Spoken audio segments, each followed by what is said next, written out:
Welcome to episode 8 of Comicbook Nation, the official podcast of Comicbook.com. Yeah. I'm your host, Kofi Outlaw, back once again, more like stuck once again with my co-host, Matthew Mueller. We're already there? Yeah, we're already there. It's episode 8, man. The wrinkles God. are starting to creep in. But no, I'm just kidding. I love you, buddy. Again, on our rotating series of hosts, while BD is out in the field, tucking and rolling and doing a bunch of Captain Marvel stuff for us right now, we have another person in. Last time we had Jamie Lovett. I almost forgot his name because that's the state my mind is in today. Oof, sorry, Jamie, if you're listening. Sorry, Jamie. We had Star Trek expert Jamie Lovett, and we had to follow that up with Star Wars expert and what is it? Associate editor? I think I'm like Joe Blackman's lackey. I think it's They don't. Whoa! You are dropping major spoilers. Nobody knows who that is yet. We were just going to introduce him as the dark side of our company. Jim Viscardi's lackey, who just sits in his office and like kind of looks at us, threatening Omega beams if we don't get these stories up in time. We were going to slowly unroll that mythology. You don't want to do it. I mean, this is just like the Batman versus Superman act. We're going to get into that whole 3-act Justice League mess soon. But yeah, so. Secret lackey, I guess he's our Steppenwolf. I think you just named yourself. Hey, Steppenwolf? There it is. Yeah, he's our Steppenwolf here. I'm okay being a And Star Wars expert, J.K. Schmidt. Hey, how's it going? It's good to be here. Okay, so today we are going to get into the first big retiree from the MCU. We're going to talk about maybe one of my favorite casting announcements ever. We're also going to get into some new horror thriller stuff with the kind of comeback of The Twilight Zone from Get Out director Jordan Peele and the new season of Haunting from Hill House. Plus, we're going to get a state of the Star Wars franchise from JK since we have him here. And since, you know, we're coming up on another weekend, we are going to bring back something from my other podcast that I really love, which are called Rants and Raves, where we take a minute to rant and or rave about something or some things in the entertainment industry we are currently watching and share with you guys in the hopes that you might catch on to it or avoid it like the plague. So that's going to be everything we do today. Thank you for kind of riding with us still. If you want to subscribe, we always post new episodes on the site.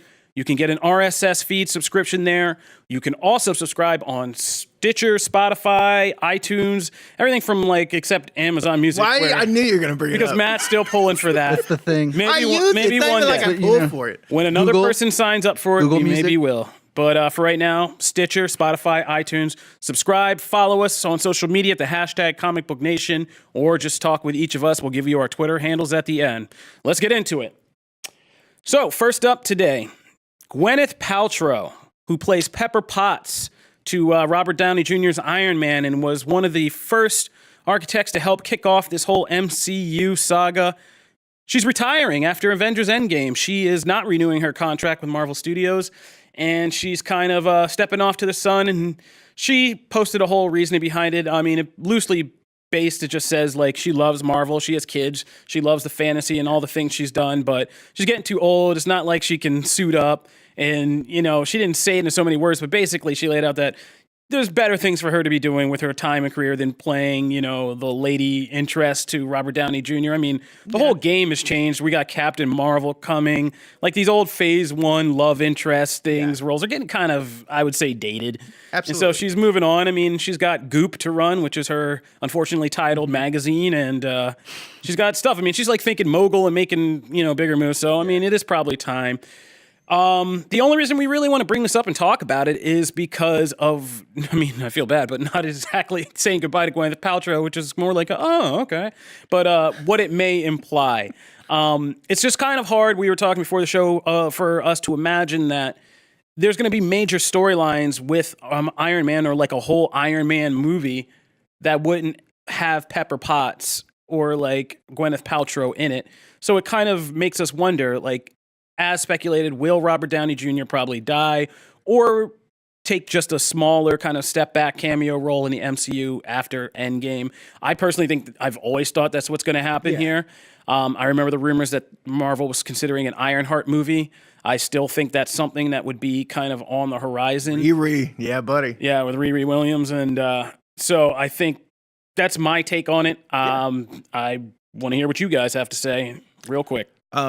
I mean, I agree with that. I think that's the most likely thing. And I also think that's the same way with Chris Evans. And I mean, Hemsworth, I feel like, is the only one kind of that original group that like will go on to continue to make movies built around him. I think the other ones will kind of take that side step. They'll be the homecomings, essentially, like where they're a part of it, but they're not, you know, they're there to supply another character. Yeah, I mean, just to root this in our comic book geekery, like Tony Stark, something like head of S.H.I.E.L.D. or something like that. Yeah. You see him pop up and everyone, it gets a pop. Yeah. He's a wrestling term. But, you know, and then after that, it's like, nah, it's cool. Yeah, we like that. And she wasn't the biggest. I mean, she was the best part of Iron Man 3, which to me is a cluster. I don't like that movie at all. But I think she was one of the best parts of it. Iron Man 3 is all right. Yeah, like but I liked her in that movie, but I don't see her taking that much of a spot. Yeah, I mean, it would be nice. I mean, it would be nice. She would still have the respect if she ever pops up in a cameo. Like, everybody would get up in, like, a surprise cameo. Everybody would be, like, cheering for that and be, like, really thrilled by that, right? Yeah. And she left the door open. She left the money door open. Hey, I'll be up. That dump truck. That dump truck comes through. Like, you never know. Well, which I like to coin the term that I did coin that term a long time ago. This whole dump truck full of money concept. Was that you? Yeah, that was actually me. I did come. It was about Christian Bale. It was when The Dark Knight Rises came out, and we were all thinking about like what Batman was going to be, and there was a whole question of whether it would continue. And I just would yell about how anybody would like change their values for that dump truck full of money. But anyway, JK they pretty much set it up. Basically, they kind of like set the prototype with Spider-Man: Homecoming in how Robert Downey Jr. could show up and what kind of capacity he could have in the future of the Marvel Cinematic Universe. And so if they're going to do something with Iron Man in the future, it makes sense that they would not do an Iron Man 4 because Gwyneth Paltrow would not have any involvement with it. She's not going to take on a bigger role. So, and those 3 Iron Man movies were pretty much revolved around the relationship of Pepper Potts and Tony Stark. So how do you do Iron Man 4 while kind of sidelining her? Yeah. You know, you can't really do that justice. Yeah. I mean, I've thought that ship has sailed for years. I mean, I think Definitely, it's going to be. So, all right. So we're all in agreement. So it's going to be fun. You know, thank you, Gwyneth. I mean, she was a great Pepper Potts. I mean, that first Iron Man, the chemistry with her and Robert Downey Jr. is still charming to this day. Who has the red dog to pour out one for Pepper? No one? No. But, yeah, we wish her the best. And, yeah, we're looking forward to that cameo. I'm sure all of us will be one day when she pops up. Moving right along to a awesome piece of other Marvel star casting news. This made the day in the office. Oh, yeah. Everybody was freaking This was out. huge. Chris Hemsworth, Thor himself, is switching from the role of Thor to the Hulk. But not the way you think. He's playing Hulk Hogan, a young Hulk Hogan in a Hulk Hogan biopic. I like what he did there with the twist. Thor Hulk. I stole that from the internet. Somebody else more clever than me came up with that. But I stole it. I was giving you credit. I know. Yeah. I just didn't. I don't like myself enough to accept it. Stolen valor over here. Yeah, so Chris Hemsworth is playing a young Hulk Hogan. We're not going to go too deep in this except to say I think this is awesome. I've already been tweeting at Chris Hemsworth to play, or Chris Evans to join in as the Ultimate Warrior. You too? Yeah, I just want to see crazy Marvel people pop up in like weird wrestling cameos. You know how mad Charlie's going to be. He's going to go from like a 15 to a 12 after he hears. Yeah, I know. But Matt's a wrestling expert, so I'm going to throw this one over to you. I'm an expert. That's awesome. I didn't know I was an expert. Well, I mean, of the people sitting here. That's fair. That's more accurate. In comparison. That's more accurate. No, I'm stoked for this. I think this is, well, let's just say it's been a rough few years for Hulk Hogan, and I think this is like the best news his camp could get, right? Like he's gonna get a movie by someone who's like in a very good light with Hollywood. It's like a rising star. He's been in all the Avengers movies, and then they're gonna make him look really good. Who he predicted to play him. Right? Yeah. Said, yeah, this guy. And he's already been kind of sort of like WWE and him have a very like, you know, you're over here, we're kind of associating with you, but not. This is great for him. I imagine they're having margaritas or something. Producer Jim Viscardi before the show made sure to set you up to die on the internet. He wanted you to add one note about this. And I did not, by the way. Yeah, I know. Then he told me to write with the joke. He said no. All right. Well, I'm my own it in. person, Jim. Put it in. I'm my own basically, person. it's that. It's just, does a young Hulk Hogan really look like Chris Hemsworth? Oh, hell no. Okay, there we go. Yeah, there it is. I'm curious. I cannot wait to see the balding look. You know what? No, Chris. I'm more excited for the return of the bleached eyebrows, to be honest. Oh, From yeah, Thor, that's when he right. had his Oh, weird man. bleached Gotta go. eyebrows. Are they going to to do it? They got. Why would Wait you till we not? can write the You article haven't- about how there's a secret Thor Easter egg in the Hulk Hogan biopic. I can't wait. I cannot wait to see Jim already put that in a a sauna. Hemsworth promo because it's going to be all the over the top cheese that is Hulk Hogan, and I will eat it up with a spoon. I hope there's other Marvel actors cameos, and I hope that the other Hemsworth brothers get worked into this somehow. 'Cause that Somehow. would be awesome. Yeah. To you see know, the it's not- brothers doing like a wrestling thing, would that be great? It's not going to be like a WWE type movie. It's going to, like, But they're they've going shown. to touch on it. They're going to touch on You're it. They'll gonna show like see a 30 promo. seconds of a promo. You're gonna Yeah. see Hemsworth. Let me the tell you something, movies- brother. Like you're gonna see all that. The movie's going to be like The Wrestler, Yeah. Beyond the Mat, whatever. Well, I'm also- hopefully not as sad, but yeah. And I'm Probably also not as curious sad how much as of The like Wrestler. the steroid Well, it might stuff is be. going to make it. Yeah. How much of the like the drug stuff and the alcoholism stuff that we Will like, this be heard. the Bohemian Rhapsody of wrestling? He's a biopics? consultant Probably. though on the project. Oh, that's So- never good. Yeah, so like I So it's don't like straight out of You're comic, not going to so, see okay. any of the race stuff. You're not going to see any of that. You Eric might Bischoff see, too. Eric Bischoff is a consultant, makes which me- is a little. Which makes me. Will kinda they happy. lean into like the All right, darkness so- of it? Yeah. So there's a lot So of cool again, stuff here. so people self-serving biopics from people who are still alive are all the rage, and this will be another one. All right, moving right along, we're gonna go to some darker places. We're gonna talk some horror. So we got our first look at the trailer for the CBS All Access reboot of The Twilight Zone. Which looks awesome. Yeah, which does look awesome. I mean, it looks, I don't know how many people out there are still Twilight Zone fans of like the kind of younger generation, but I mean, I came in at the tail end when that was still very popular, that original series. And then the remake movie in the 80s with Shatner and There's Something on the Wing was right around the time I really got into kind of became a film geek. And so I'm really happy because I love these kind of, I mean, I love horror, sci-fi anthologies. I came up on Outer period. Limits, which was Yeah, the Outer Twilight Limits Zone was another knockoff, one. so, Yeah, same here. And I love that stuff. And even just like X-Files episodes, like standalones that were kind of weird in a kind of Twilight Zone-y way or a horror way. So I'm really excited for this. It's a great looking cast of people that they show off in this promo. Adam Scott looks like he has a great episode. Sanaa Lathan, yeah, and a bunch of other people who I'm blanking on right now. But I trust people like Jordan Peele involved. I trust kind of what the tone that we got, which is kind of weird. I mean, I like it that it's a mix of kind of horror, modern horror, but also the kind of old school sci-fi, weird concept conundrums, Twilight Zone, and I very much enjoy that, and I'm looking forward to that. Yeah, I think Jordan Peele has kind of already proved that he can do really short, contained stories just in Key and Peele skits. You know, the Gremlins skit that he did a while ago, the Gremlins 2 skit was just shortened in and of itself was perfect. And then obviously his mastery over building tension and creating mythology with Get Out was just. That was masterful. He got Oscar nomination for it. So I think it's pretty telling that this trailer obviously looks as great as a lot of people are expecting it to be. Like there was nothing disappointing about it. The Adam Scott stuff looked really good. The Stephen Yeun stuff looked really good. That stuff looked really good. There's Really Tracy Kumail Morgan. Nanjiani. Tracy Morgan's in a Twilight Zone. Yeah. I didn't know he was in this, by the way. And so when he showed up, I went, I think wait it's a more minute, is from this his a parody? autobiography. I think it's more from his autobiography because Tracy Morgan is like an escapee of. He's a weird dude. Which is really cool, like that they're kind of like shattering the notion that comedy actors cannot do drama or horror. And I mean, obviously Kumail Nanjiani and The Big Sick prove that he can awesome, do. He has great range, and so it's really exciting to see that he's giving a lot of people known for their comedic talents a chance to shine in a And the different spotlight. AVP MVP, Sanaa Lathan.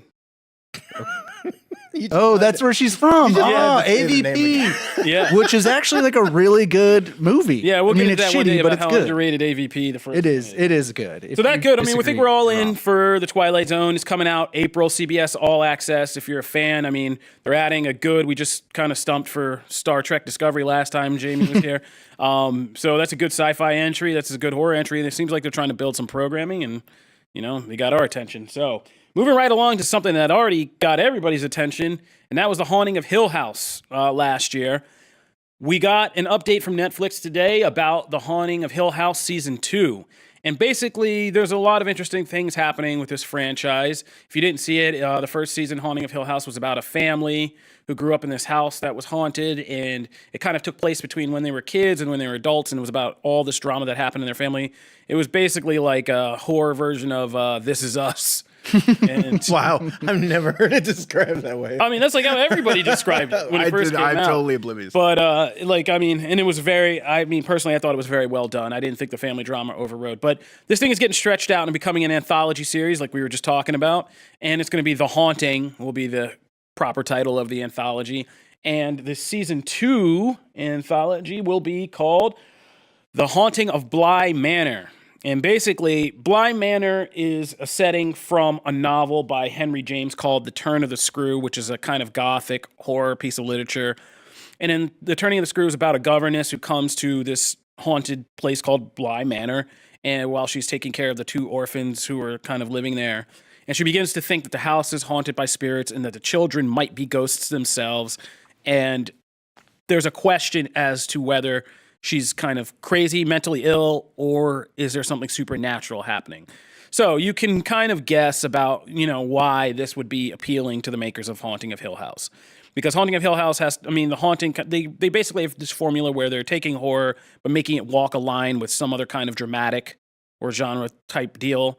And this one would be, from the sounds of it early on, would be a psychological horror about whether this stuff is really happening or is a person just kind of having a slow breakdown. I don't know if it'll be a period piece or something like that, but I just kind of get the sense that they would approach it as giving you a complex main character who may or may not be crazy. Yeah. It's kind of ironically, it's kind of what Glass tried to do a little bit in that second act of trying to make you believe that it was they were not correct, like they were superheroes, and it's, when it's executed well, I think. No, I mean this sounds like this is kind of sounds to me like a throwback to a lot of those female-led horror movies from the early 2000s, like What Lies Beneath, and what's the one with Nicole Kidman?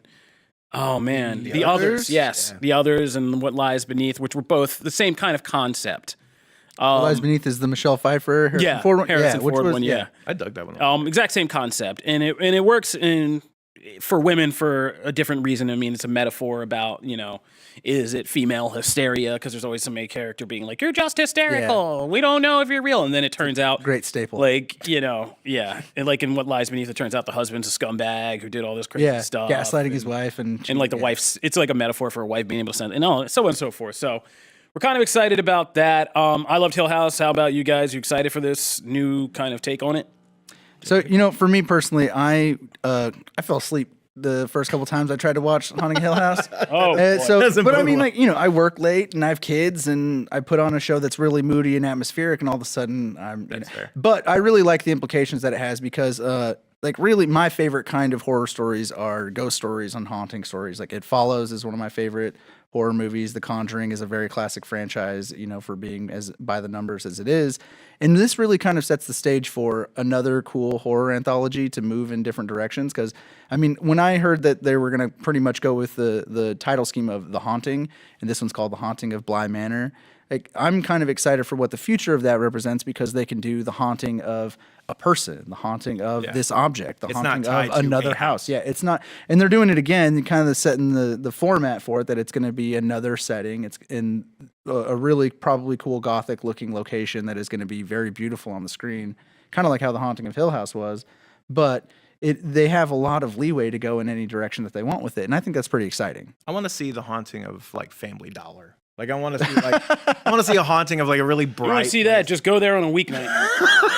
The haunting of CVS. Go to Walmart. Very different. Go to Walmart at 2 a.m. Yeah, exactly. That's already. They already have that series. Go to the sporting goods section. It's a real life series. On that note, since Matt just shut down that discussion utterly, let's keep moving on. It's a really good way to move on, though. Yeah. Stay tuned, because when we come back, we're going to rant or rave about something we've been watching lately. And JK is going to give us a State of the Star Wars address very quickly, please. All right. So now that we have JK here, he is one half of our Star Wars experts. I'll make you share that with Patrick just because I know that'll make you internally furious. No, that kind of thing. Patrick Cavanaugh does a great job. He's just not as handsome as I am. So You're it's such an just- instigator Wow. on today's show. Oh, He knows boy, it though. I know. He knows it. Also, I I thought it needed don't to be a little have a peppery. Dr. Pepper tattoo, and true story, Does he really? Patrick Cavanaugh has a Dr. Pepper Oh, tattoo. good lord. All Which right. it's pretty cool. I mean, We're Have getting him off topic. removed Anyway, into a we're getting podcast. yeah, off we're topic. veering. We could we could unpack that for hours. No, that's good. I like to give the people little hints of our internal company drama as we go along.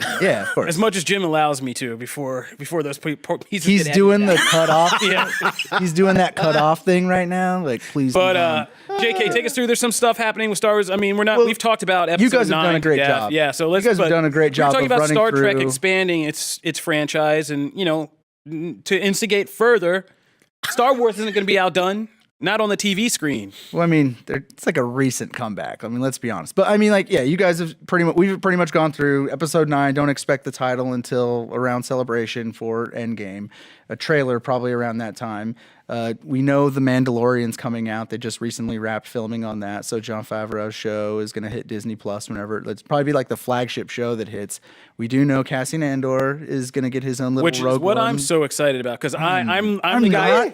not. To all my Rogue One lovers out there, I stand with you. I stand with you. Yeah, I know. We don't see. No. We see eye to eye on some things, but don't like, like Rogue One?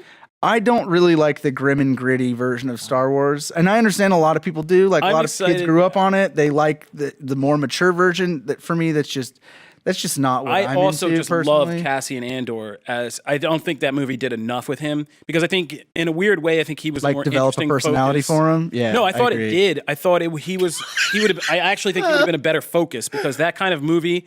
I like this character about a guy who started off trying to do something good, has just kind of gone down that espionage route of like where is up? I've compromised myself. I mean, he has the most Han Solo introduction when he just shoots that informant, Yeah, and like kills him. He's kind It's a of lot like darker, straddling, but yes, it was straddling the line of that, and then he has to kind of come back to something more noble than that. Mm-hmm. And I thought just seeing how the compromise happened is kind of a weird Star Wars Breaking Bad style like descent into something just dark. Which, if described you my want life that, story. I don't really want that in a Star Wars. I'm excited for K2SO. I really think like he was probably the character I like the most in. Yeah, Rogue I mean, One. he's been But see, like now and Lucasfilm is very, they keep all their cards close to their vest or chest, however you want to say it. I never know. Yeah, I always it's say I alternate You Google I it. assume it's What some is kind the of phrase? space Yes. vest. No, but yeah, that's a good way to put it in this situation. But like, so they have a tendency to announce projects themselves that are for sure coming out. Like everyone thought this this isn't DC. Obi-Wan movie was coming out, and they kind of like a Boba Fett movie and all that shit, and they put the hammer down on all of it, and. So now a lot of new stories, a new series have come out that are rumored for Disney Plus. And let's just run through a list. And real quick, you just say yes or no. Blurt it out as soon as I say it, and you say yes or no. Oh, if I you're broke this interested. down already. I know, yeah. So Young Princess Leia. Nope. Captain Phasma. Nope. Knights of Ren. Yep. Rose Tico. Nope. Darth Bane. Yep. Obi-Wan Kenobi. Yep. Lando Calrissian. Nope. Yes. Which is probably not true. Kira. Nope. Yeah. So these are all the things. No, that maybe are- Kira. No, Lando? No, he wasn't interesting in Solo. Like Lando's a great Yeah, but if you side build character. a different kind of show around him or a movie, I'd be down. I love episodes of Lando in the animated series. They're great.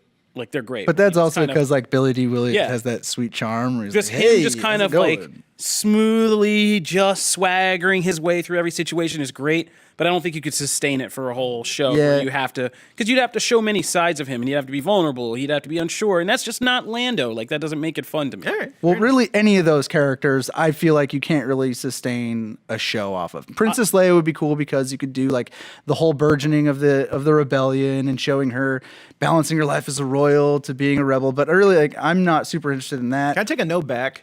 I would said you? no to Phasma, but I actually would because I think Phasma would be pretty. that character holds promise that they never explored. in the And movie. like really like so the problem with The Force Awakens is that it kind of just reset the stage of the entire Star Wars universe, like as cool as it was, but it was still like, hey, Return of the Jedi never happened. The Empire still exists, the Rebels still exist, a Darth Vader like character still exists. So like there's a lot of questions that fans have into like how did the First Order even come up? And a cool way to do that would be with a Phasma thing or a Knights of Ren story. But even the Knights of Ren, like we only know them in name in this weird like rainy flashback that is meant to invoke more questions. Justice League's nightmare sequence. Exactly. It seems so cool. bad. Oh my God, that's but perfect. it was very poor in execution to me personally. I didn't care anything about that. Well, I cared, but then I actually cared a lot about that flashback, and then it's just been nothing. Yeah. It's become nothing. Which is a problem with Yeah. what I think with a lot of the things that The Force Awakens did was it's kind of just like regressive Star Wars stuff, because the first Star Wars movie came out and it was just like, hey,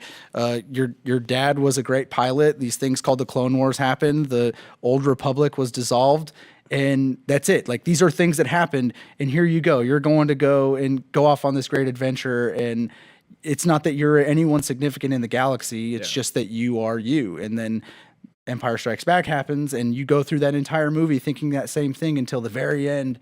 You realize, oh yeah, this is Darth Vader's son. And that raises new implications. Whereas The Force Awakens, from the opening, it's just like, hey, here's a bunch of cool mysteries. And we're going to solve these eventually. And really, That's a very JJ thing. Yeah, it's a JJ thing, but it also kind of set up a lot of things where that's not what Star Wars is to me. Star Wars is it's not supposed to. I mean, I've written about this. It's not supposed to Shyamalan you. Exactly. And so why do I need a series to go and explain these things when it's really just poor storytelling from the get-go, you know? Together, for the ones that we're hearing, the series that could come about. I mean, I guess I'm tied to the darker people, but I like the Knights of Ren because I think fleshing that out would be really interesting in kind of a dark side collective that's not the Sith. We haven't really seen that before, and the dynamics of that, of just seeing people like that who are connected but could be at each other's throats trying to complete something, would be interesting. Darth Bane, I want because I know you do. I want. I know you connect want that Darth time Bane period to what the Game of Thrones guys. I think that would be a great entryway into that time, ancient period, like a millennium before the prequels, and just seeing how the Sith came back from their collapse, the rule of two, and this guy who made it all happen, and then have the Game of Thrones creators trilogy movie kind of be set in that same time period where we are more familiar. That'd be interesting. Yeah, I think that's the consensus of what they're going to do. Everyone believes that they're going to do some Knights of the Old Republic type thing. Yeah, I mean, really, it doesn't have to be do specifically anything. that, but that era would be interesting because there's so much interesting lore around that transitional time between the fall of Sith Empire to what we know now. But don't you think that sets up a weird expectation of them that they have to tackle that when there's already so many beloved stories that are tied to that era? It's definitely me typecasting. I mean, but I just don't think Hollywood's that imaginative. I think somebody sees Game of Thrones and was like, those two with lightsabers. And they're like, I get that. Yeah. That's how a pitch meeting goes in my mind. So, but you sold me on Kira. I would also, I just think, again, for the espionage reason, for the same reason that I like Cassian Andor, it's just her playing, while the character didn't get that fleshed out. I mean, her most interesting thing is in the last 10 minutes of Solo.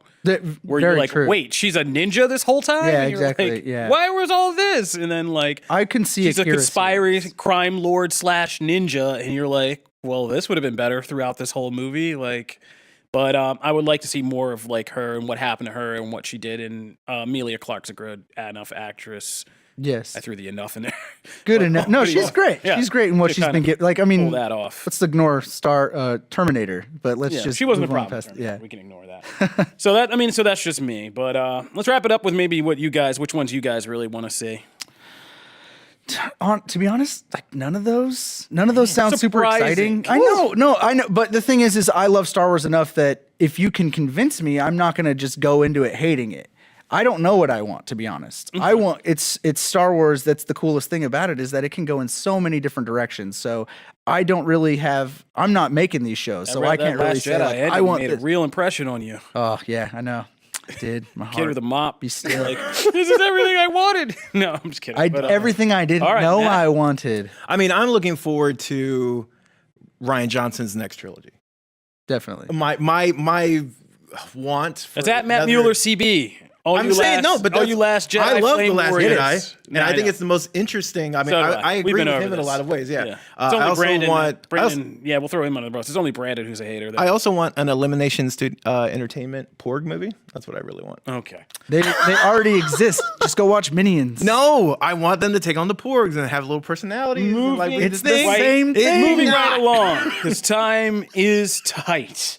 Let's move right along. So this is going to be Rants and Raves, where we each rant or rave about something we've been watching and share it with you guys. I'm going to start, and I'm going to kind of share this one with JK because we have some crossover here, which is a rare thing, but here we are. This is pretty sad. Do we rant or rave at this part? We'll start out with a shorter one. I'm going to rant about the ending of Counterpart, which was the Starz espionage series, sci-fi high concept series, about how our reality kind of, through an accident, creates a mirror reality. But through the interactions people of those two realities have, the first ones, they kind of quickly diverge, and one universe becomes very different than the other. And basically, they set up this uneasy political truce where there's one doorway between worlds, and there's two agencies, secret agencies that manage this secret. And then this whole bunch of espionage plot, terrorist plot thing kind of kicks off between the two worlds. And it wrapped season 2, where it wrapped up everything in a nice bow, but then threw out this major kind of twist at the end that would set up a season and then 3. slam the door on you. Yeah, and it was just like, so we're sorry, we're never going to solve this, and just like close the door on us. But it starred J.K. Simmons, Olivia Thirlby. Olivia Williams. Williams, not Thirlby. Man, she's a dread actress. But Olivia Williams, who was excellent, and a lot of other excellent actors that I didn't know before this character, actors that I didn't really see before this series, but kind of know and love now. And yeah, I mean, it was that series. I didn't write about it a lot, but it was my personal pleasure. But like every episode was like a well done movie.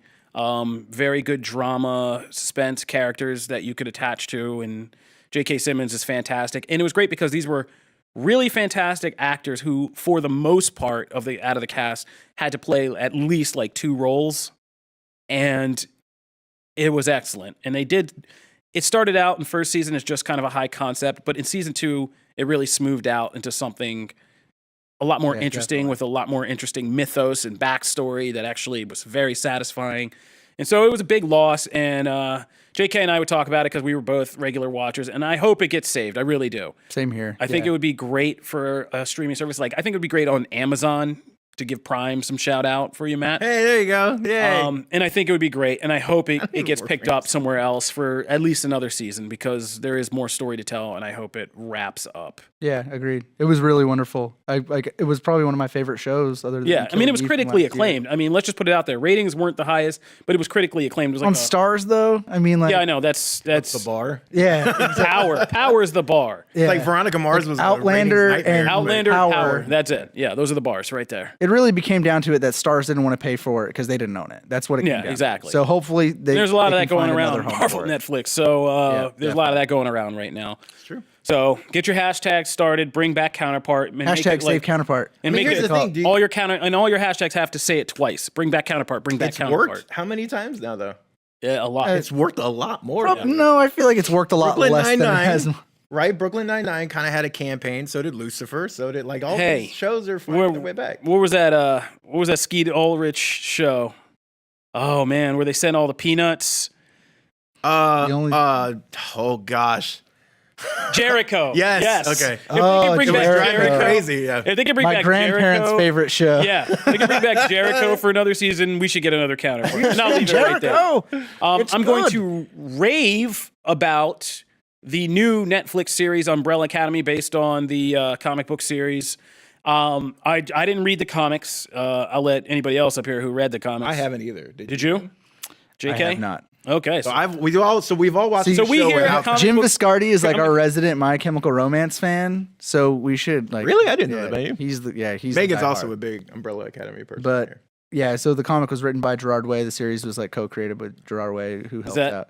Is that a guy I should know? He's the lead singer of My Chemical Romance, Oh, and you're gonna man. get added. Your mentions are gonna blow up. I checked out of the early 2000s. But music yeah, scene. It so was terrible. it's him and Gabrielle Bod did the comic series, and it's That's such very beautiful. critically acclaimed, but it's very much like in the vein of Grant Morrison style comics. Yeah, it's kind of like Grant Morrison's it's like kind of like X-Men meets Fantastic Four style. And thing. I watched the first episode, and I was sold as soon as she plays her violin solo. Her piano. Ellen Page, yeah. But she does the Phantom of the Opera Yeah. overture, and I was just like, this show is pretty damn good. And they have dance sequences throughout. Mm-hmm. So, I mean, I just want to rave about it because it was well done. And I was kind of skeptical because after seeing Doom Patrol and like Deadly Class. I was just like, is there still room for something like Umbrella Academy, this kind of quirky comic book adaptation?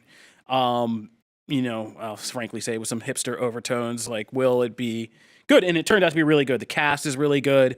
The guy who plays Klaus is like probably one of my favorite characters of recent years. Funny, yeah. And I've seen the whole thing, and from start to finish, it's a really good tight tale, sets things up for a good continuation.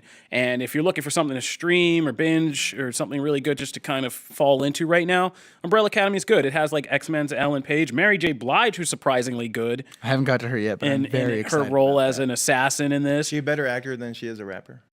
How dare you? You better chill out. What? She wasn't On a the great Queen. rapper. Yeah, we got to No keep more it moving. So I drama, don't have time Matt. to Get the even hell tear out. you down Oh, about God. the Queen of No Art. more I drama. respect her as a singer. The answer is yes. Okay, So thank check you out so Umbrella much. Academy. That was a question. It wasn't a judgment. My God. Like, okay. Moving right along, we're going to throw it to Matt My Mueller. segues again Yeah, kill. yeah. I've I'm killed. raving about Umbrella Academy. Check it out and bring back Counterpart. All right, so mine is WWE flavor, kind of tying into our Hulk Hogan discussion. Over the weekend, Elimination Chamber took place. Big pay-per-view that, it's funny, when you describe it out loud, it sounds a lot like the Royal Rumble, but it's not. When I describe the Royal Rumble, it's like, hey, it's a bunch of dudes go to the ring, If you and they all say a come bunch out. of people oiled up, slap, it just all sounds Bring like back wrestling. War Games. But okay, so one of the things, this will be a rant.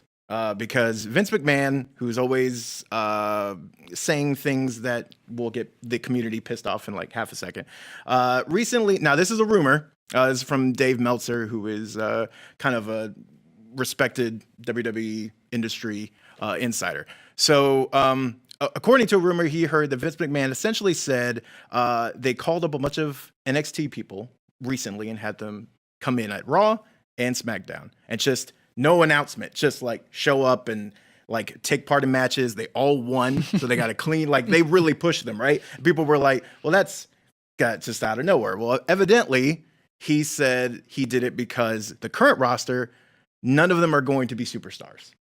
Essentially saying like anyone who's over already is over, and all the people who we've been trying to push and build, it ain't gonna happen. So now we need new blood, which that's asinine when you look at who their top person is now as far as how over they are, which is Becky Lynch. And we've talked about her on the show before, right? Who for years has been in mid-card obscurity, just getting a win here and there, but then being used to job out to somebody else as they build somebody else up the ladder, and has just been sitting there for years. And then finally gets a chance to really show what she can be, and gets a actual, like, goes out there and actually shows like, hey, I have personality. Hey, I can do a killer promo. I'm great in the ring. And all of a sudden she's huge. People are calling her, right, this generation's Stone Cold. You can get into some arguments about that, which me and Connor in the office have already done. But that is there, right? That's one person. There's tons of people on this roster that are just like that. They haven't been given a real shot. They've been buried by bad booking, or they've been buried by stupid gimmicks that never got over, or heel turns that they don't follow through on. Like, there's so many things to getting a star over in the WWE. So I think that's really asinine. Shows kind of how reactionary they can be, as opposed to really taking a pragmatic look at it and saying like, well, let's really devote some time and effort and genuine things. And then you have NXT on the other hand, that's able to seemingly do it every week with stars that don't have the name recognition that these stars have. And you're just like, why can't you do that, right? So in this, there is one star on the current roster that I have a prediction to make. So in I'm predicting, and record this so that you can call me on it in a year, if we're still on in a year. I hope we are. 2020, Finn Balor will be the next Becky Lynch. We're going to look back and go, oh my God, Finn Balor, who right now is doing the exact same thing that Becky Lynch was doing for so long. Just they try and people are like, he's got it, he's got the entrance, he's got all this stuff, but they just can't find the right pieces for it. He's going to be Becky Lynch of 2020, and they're going to, at some point in time, it's going to click, and he's going to be superstar. I'm calling it right now. Producer Jim Fiscardi, for the record, says you are a crazy person. Calling it right, because that's what this whole office said about Becky Lynch. I brought her up in this office. No, I'm telling you, he's not. And I think we're going to wrap it up there. This is our first official office prediction that's made it onto this show. Sticking by it. So everybody riding with us here at Comic Book Nation, put this down because we will revisit this. Oh, yeah, we will play the audio. 2020, we will revisit this. And if I'm wrong, look, I got to eat it. But I'm saying I don't think I am. All right. Well, we'll leave it right there with Matt's bold prediction for 2020. Finn Balor, you heard it. Mr. Jim Fiscardi shaking his head. That'll do it for this episode of Comic Book Nation. Again, we will post new episodes on the site where you can listen. We also have links to our RSS feed where you can subscribe, as well as links to Stitcher, Spotify, and iTunes where you can subscribe. You can Forget Google Music. Yeah, no. Not You can Amazon. always find- Amazon Music. Oh, man. We can always find me, Kofi Outlaw, on Twitter, at Kofi Outlaw. You can find me at Matt Mueller CB. You can find me at Wwe is Joe if you want to see me talk about the Utah Jazz more than I probably should. James Harden is the best. He also tweets that a lot. Oh, my goodness. Anyways. You guys have been good for checking out the show, but we also could use some reviews. So we've made this claim on the last episode, and we'll make it again. We are looking for the best review of the show. And when we find it, we are going to take the best review, we are going to read it on air, and the person who wrote it will get a free comic book t-shirt. So you could get some free swag for just going in, and if you've been riding with us on this journey, please do leave your thoughts and give us a good review. And the best one, like we said, we will read it on the air, and you will get some free swag. That was just for you. See? We read the reviews. The review Sounds said like a no brag. more fake air horns. We read them. This is why we're going to lose the people. 1 star. No more air horns. Free tier. For those of you who are still left after that little hijink by Matt Mueller, thank you for riding with us again at Comic Book Nation, and we'll see you next time. Deuces.